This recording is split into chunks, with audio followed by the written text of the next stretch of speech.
Hello, welcome everybody to the Smart Connector podcast. My name's Jane Bayler. It's great to see you here.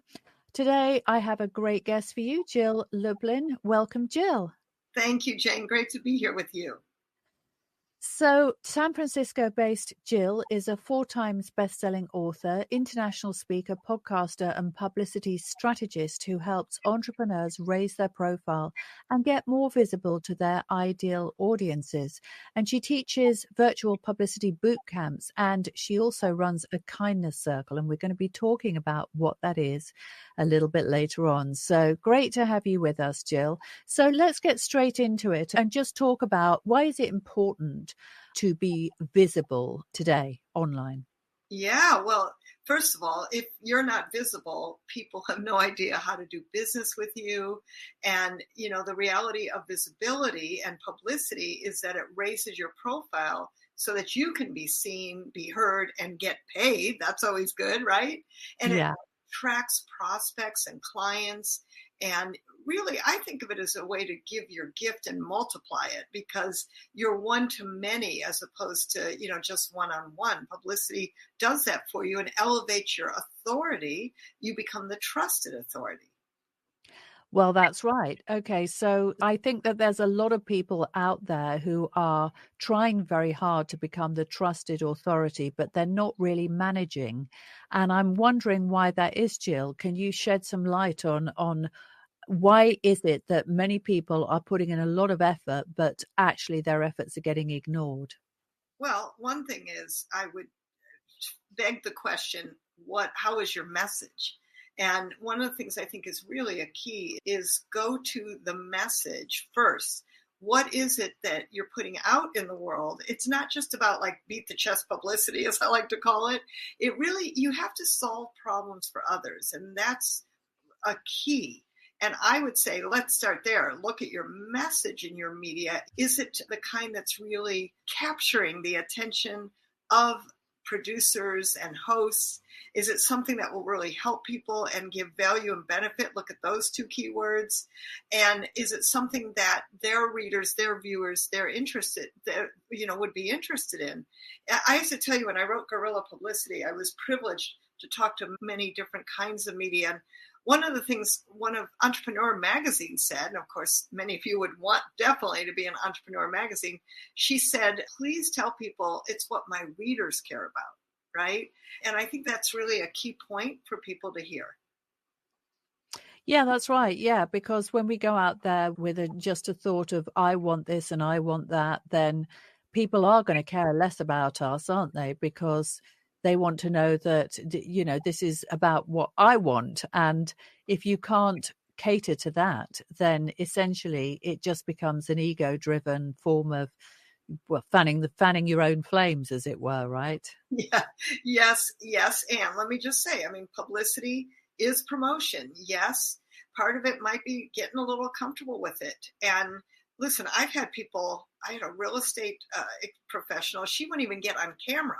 And by the way, she's beautiful. She's articulate. She's smart. But there was something about that camera. And here's what I found. As you are comfortable more with your message, this is what I've seen in helping thousands of people with their media messages, is as you get comfortable in that, what happens is your confidence goes up. And then your clients feel that, and your prospects feel that, and people really get that about you, that you love what you do and you deliver it and you can speak it well. And I think being concise and precise is really important. So, I find that most people fail to take that first step, and that's maybe why they're not getting anything. Like baby steps, my friends, that's what works. Yes, and I love your point about clarity, Jill, because if you're not clear about what you do or who you serve, or you're just waffling a little bit, then people can't really take you seriously, can they? I mean, clarity is just so critical, isn't it? It really is. And it is a key to success. And I'm excited, for all of you to take that first step, whatever that is for you, and next step for some of you, to really creating a bigger publicity message. And I'm just going to say, Jane, this might help some people to know that really publicity is happening all the time. It really is. I mean, you're on Zoom, you're networking, you're out for coffee, you're on an airplane. Guess what you're doing?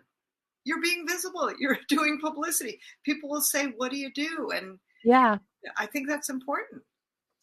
Yeah, and a lot of it is about momentum, isn't it? It's also about taking action and getting out there and building those relationships and those partnerships, isn't it? And an example of this is what we're doing here, because I've been a guest on your podcast, you've been a guest on mine. It is just many reciprocal conversations and activities lead to success, don't they? Yes, they do. And it is continuous momentum. I love how you put that. Yeah. So Jill, you talked about content actually being distributed in things like podcasts and magazines, because essentially you're a publicity person, right? So that's how you help your clients get more visible. Can you give us some tips and hints on what editors or podcast hosts, obviously I'm a podcast host as well, but what people are actually looking for? Well, one thing I would tell you is go to iTunes and plug in one word, whether it's coaching or health or, whatever it is that your specialty might be, and see what pops up. Like, who's talking about that? That's a really great place to start with your own topics, like one word. And I think that makes such a difference. So another great tip is Google Alerts.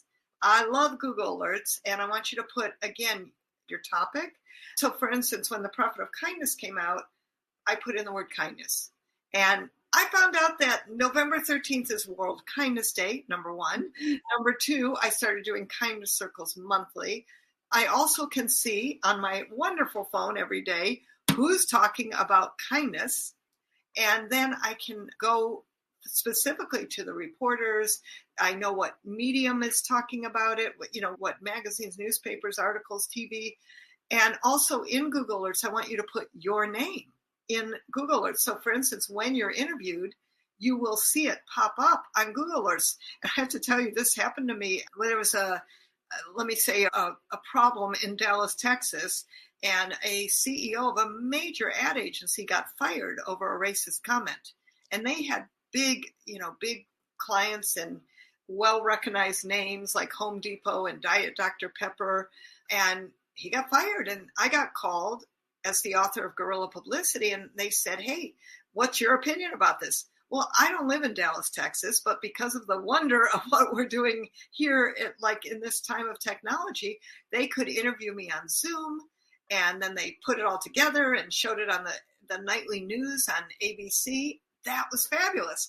The next day, I got a Google Alerts, Jill Lublin, ABC TV, Dallas, Texas. And then I can use it and leverage it, which is super exciting. So I definitely all of you to go on Google Alerts and make sure that is part of what you do to create more visibility, because it does make a difference. Top tip there. Thank you so much, Jill, for sharing that. And congratulations on getting on national news as well, which is fantastic. Thank you. Yeah. So let's talk about your kindness circle. I think this is a really interesting concept, because obviously this isn't really just business, is it? This is about your values. And I think that's what's really interesting about it, because A, it's a differentiator, but B, it also means that you actually stand for something that other people also stand for, right? Because kindness is one of those things that some people will say, well, why does kindness doesn't matter? Business is business. Kindness is something that you do inside your family. And other people will have a completely different approach to that and say, no, kindness is an attitudinal thing. It's how you go out and face the world. And so I'd love to hear more about, why did you come up with this idea of a kindness circle? What is a kindness circle, and how has it helped you in particular? Oh, thank you. Well, let me just say, kindness kind of fell in my lap. I mean, I've always been a kind person. That's always been one of my core values. And I was driving my 82-year-old friend to her appointments and helping her in her aging journey. She's unfortunately passed. And she looked at me one day and she said, you are very kind. And wouldn't it be nice if we had a new currency, the currency of kindness? And I went, oh, you know how when somebody says something to you and it's like ding, And I went to my publisher and I said, what do you think? And they loved the idea. Let me tell you, Profit of Kindness came out in 9 months, which is very fast for a book from a major publisher. And in fact, I had to kind of race to keep up with all the deadlines. And what it told me was how important in the market this conversation was. And then because of the kindness book, which by the way, I never exactly planned on writing, and it just literally kind of fell in my lap, I started doing research into companies who market and, have as part of their brand kindness, like Honda, the car company. Do you know Honda was doing kindness commercials? Like this huge, let's see, they are a Dignity Health, they're called. Do you know in the city of San Francisco, and they're a big health company, they have buses with the Human Kindness campaign.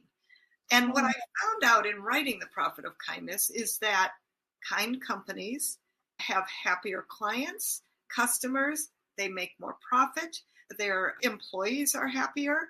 And I just thought, well, isn't this interesting, right? How it was consistent. And as a publicity expert, I'm looking at how does kindness help companies get more publicity? And what was fascinating in my discoveries is that kind companies get more publicity, period, exclamation point, because they stand for something. So and what I've seen is it does, as part of who you are, as a solopreneur, doesn't matter, as a small company, as a large company, kindness does matter. And, sometimes things happen, right? Things need to get redone, or something's going on with someone, they missed their appointment, whatever it is, right? I have return on kindness principles. One of them is flexibility. And I will tell you, in today's world, oh boy, you better be flexible. And it's also kind.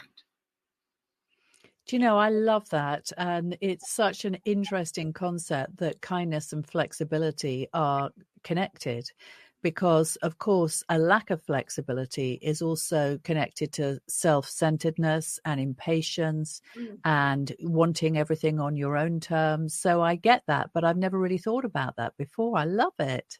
Oh, wonderful. Thank you. Yeah. And it makes me think, I also think the reason why we gel, Jill, is because I'm a kind person and kindness matters a lot to me. Yes. Because if you are a cruel person, people don't like you, but also it just goes against the laws of nature, doesn't it? Yes. And listen, I think in today's world, we got so much going on out in the world that is not kind. And so can we, as individuals, as business owners, as CEOs, as whoever you are in the world, like imagine this, that each person practices a conscious act of kindness every single day. Okay, that's the assignment, my friends, if you choose to accept it. Practice a conscious act of kindness every single day, and then imagine the world and what it would be like. And at least in your own world, right? What a difference it would make. Yeah. And also kindness, I was just thinking about it, obviously, because we're talking about communications, and you can communicate in a kind way. Yes. If you're saying no to somebody, you can say no in a kind way, or you can say no in a kind of mean way. And I think this is particularly relevant to social media, where basically everybody's connected to everybody else. And people can be quite rude and unkind, can't they? Oh, yes. And, again, it's really about each step at a time and practicing, right? And by the way, this doesn't mean you have no boundaries or that people roll over you. I mean, frankly, sometimes the kindest thing you can say is, something direct, right? In a nice, loving and kind way. I saw this, I was on a cruise ship and I was in the spa and this woman was ranting at the woman behind the desk. And I don't know what happened. I was trying not to listen too much, but obviously she was not happy with her service. And I remember the woman behind the desk very kindly said, and firmly, I can appreciate that you're upset right now, and there are other people that are waiting who are having a spa experience. Do me a favor, would you lower your voice, number one, and let's go in the other room and talk about what you're concerned about so that I can help take care of you. Now that's kind. It's appropriate. Tells her to lower her voice, which she did. People just kind of go off sometimes, and I really think, especially with the, just the intensity, and I think the pandemic might have taught us to be more kind. Yeah, absolutely. So it really is. It's about consideration. It's about thinking about other people's feelings. It's about being conscious that many people struggle and a lot of people put a brave face on it. If you're not struggling, well, you're in the blessed minority, right? In some way, in some aspect of your life. And in Yes, fact, it is the way of life as well that when one problem gets solved, often another problem or challenge comes along to take its place, which has got nothing to do with business or work or money or any of those things. It is just the way that things happen. You've dealt with that. Now here's a bigger problem for you to yeah, solve. right. Yeah. Let's see how you do with this one, right? Yeah, exactly. Exactly. Oh, well, that's amazing. I love your mission in that respect, Jill. Thank So you. I know that a lot of my audience, they're going to be wanting to do things like get on podcasts, for example. That is a very common theme that I hear from my clients, for example, or the people that I speak to. It's like, I've got this message that I want to get out to the world, but I'm not quite ready to launch my own podcast. People often say that, can I start with getting on other people's podcasts? Now, I don't know about you, but I find one of the things about having a podcast is that it's great because you can offer a podcast interview to people who also have a podcast. And there's kind of like an inner circle of podcasters. And we know that we understand the protocol and we've got the equipment and we know how to do it and all of those kind of things. But if you are somebody who, let's just say you're completely new to this world and you want to start getting perhaps in some of these high profile magazines or on, some really interesting, relevant podcasts that your ideal clients might be listening to, what's the best place to start? I would start a few places. One is iTunes. Let's see what they're offering. Blog Talk Radio is a really good format, which has a Mhm. lot of hosts that are looking for guests, and they have a really great format. It's simple, it's fast, it's effective. There are podcast matching services and Facebook groups that are really good, one being podmatch.com. Yeah. Yeah, so those would be places I'd start, and then Google podcast matching services because there are many, and great place to start. Makes it really easy, and you're immediately getting quick yeses. Mm, that's interesting because some of my clients, I have people reach out to me quite a lot. So I never have to look hard at all for podcast guests. But as a podcaster myself, I want to keep a balance of guests. And I obviously always think about the value of my podcast overall so that if people land on it, they're going to want to delve into it a little bit further and look at some of my other guests and maybe look at some of my solo episodes and actually just come back for more. That's obviously the part of the game. Yes. So I find that there are podcast agencies who've got some amazing guests, and I have had some amazing guests. And they do everything for the guest. They find the podcast, they put together the speaker sheet, they do all the chasing, all the everything, the guest liaison, they do a lot. But obviously they are expensive. And for people that they're starting out, sometimes they can't really afford their services. So what you're saying is that if you can't, that there are still things like this Facebook group that you talked about, or maybe you could actually direct message some of the podcasters that you're very interested in collaborating with. Any other tips for people who are maybe just starting out? Yes, and podmatch.com is a great resource too. And frankly, I like the go to iTunes, put in your word, and see what podcasts show up because Okay. yeah, it's gonna help and direct you quickly. Okay, well, that sounds great. So now what I'd like to ask you about, Jill, I hope you don't mind. I'm here to pick your brains on behalf of our listeners and viewers. So I'd like to ask you about trends and whether you're seeing changes in the marketplace that mean that people are using and consuming media differently these days. Yeah, well, you know what? I got some good news for all of you. Here's the good news. Media has multiplied. What do I mean by that? I mean that, first of all, you're more in control of it. You can do your LinkedIn lives, your Facebook lives, your TikToks, all kinds of Instagram lives, all kinds of fun things where you control your message and you get to put out that, publicity minute in my case, right? Or whatever it is for each one of you. I love that. And I think that's a trend that's key. I also have seen the publicity multiplication factor, because when you're on media, particularly a TV or in a newspaper magazine, guess what? It's all online too. So you've doubled your exposure factor. That's powerful. I love the accessibility of people. I think actually media is more accessible than ever before. Mm-hmm. Why? Because there's much more of it. Yes, there is much more of it in terms of opportunity with the podcasting in particular, blogs, right? Ways that you can reach people that were not as easy before. So Yeah. that's been great. Yeah, it's very true. I think that there are so many opportunities out there to get visible. But is it very important, do you think, to have guests on your podcast, or are you a fan of solo podcasts, for example? For people who are thinking of starting their own podcast, what kind of advice would you give people? Well, I think it's great to have guests. Why? Because it's more interactive conversation. You're not just a talking head, which, there's nothing wrong with that. Maybe for like quick videos, 1 minute, 2 minute, I'd rather you just do that if you want to give tips and be that expert, which is a great idea for visibility. But I think podcasts are more interesting as conversations. Honestly, the shorter the better these days. Max, I would say, honestly, about 30 minutes. 20 to 30 minutes is great. So in other words, you don't have to fill a lot of time on a podcast. Like, get in, have a good conversation, and come out, because people are listening while they're exercising, while they're driving. And I think if you deliver great value, they'll want to keep listening. And that is usually in a great conversation. Yeah, that's true. And of course, one of the things that I'm certainly very keen on, and I always talk to my clients about, is the power of content repurposing. Yeah. And that if you have created some form of thought leadership content, let's just say you have a particular perspective on maybe something that's happening in your industry, or something that you care very passionately about, or whatever.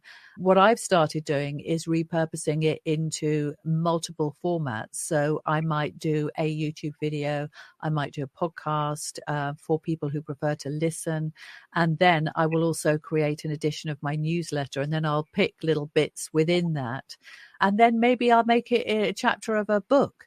And I think that is the thing that is very exciting about media these days, is that I didn't do that for a long time. I was like a lot of people, just burning myself out, thinking that I had to create one piece of content for one platform. But once I kind of got the hang of it, and something like this is an example of that, just looking at where it's going to, and there are 8 different destinations. So it could be 8 different destinations are seeing this broadcast, which is fantastic. And then later on, it's going to get repurposed and redistributed as an audiogram on YouTube and an audio podcast. So that is the thing. Yeah, that is the fun part, I think, of all these platforms. I think once you actually start to master that, it's pretty good. Yes, and it makes a huge difference. It really does. And I love the repurposing content, Jane. And none of you have to continue to reinvent the wheel for yourselves. You take one, even like an interview, right? And then you get it on other places. You send it out to your clients. You use it as a promotional and publicity kind of generator, right? And think of it like a generator. And that's what I love about, as I like to say, publicity is the gift that keeps on giving, because you can keep reusing it. Yeah, I don't think I'm a master in this respect. I think personally I've got a way to go, but I certainly look to the masters. And I think, you can go on and on just with one piece of content. And I think the really nice thing about that is that really it can go so far. As you said, you can use it on your email list. You can use it, you can SEO it, you can do so many different things. And if you obviously are working with a professional agency, they can help you essentially dominate multiple platforms just through that one piece of thought leadership, leaving you to get on with living living your life, and also running your business in the way that it should be run, rather than just burning yourself out constantly, just trying to kind of run around like a headless chicken and, do what people might do in the beginning, right? Yeah. Yeah, exactly. I love that. And, you know, here's the super other good news. When you're a podcast host, guess what you are? Media. You are Yes. media, and that gives you the opportunity to invite people on, to have another elevated respect, because you're a podcast host. It's like being an author, right? There's an elevation of your authority. Exactly. So, well, Jill, tell us about your boot camps as well. That's something that I did want to ask you about, because you actually help people increase their visibility online, don't you? Absolutely. I have a very, I call it an interactive, very short day boot camp that is highly engaging with regard to get your publicity done. I have actual media there that you can pitch, that's listening, that's going to give you great, feedback, frankly. And it's a get her done kind of publicity boot camp. And I do that usually once a quarter, and it's all on Zoom and highly interactive. Well, that sounds absolutely amazing. And so please share that with me when you're hosting another one, and I'll make sure that it's distributed to my audience as well, Jill. Yeah. Yeah, well, it has been such a fantastic conversation with you. I've really enjoyed talking to you. We've had some nice comments in the chat as well. So thank you so much for listening in if you were a guest here today. And Jill, it has been a complete pleasure. I'm really looking forward to getting my podcast with you out, and this podcast that we've just recorded. And it's been a pleasure. So thank you so much for joining us, and see you again soon.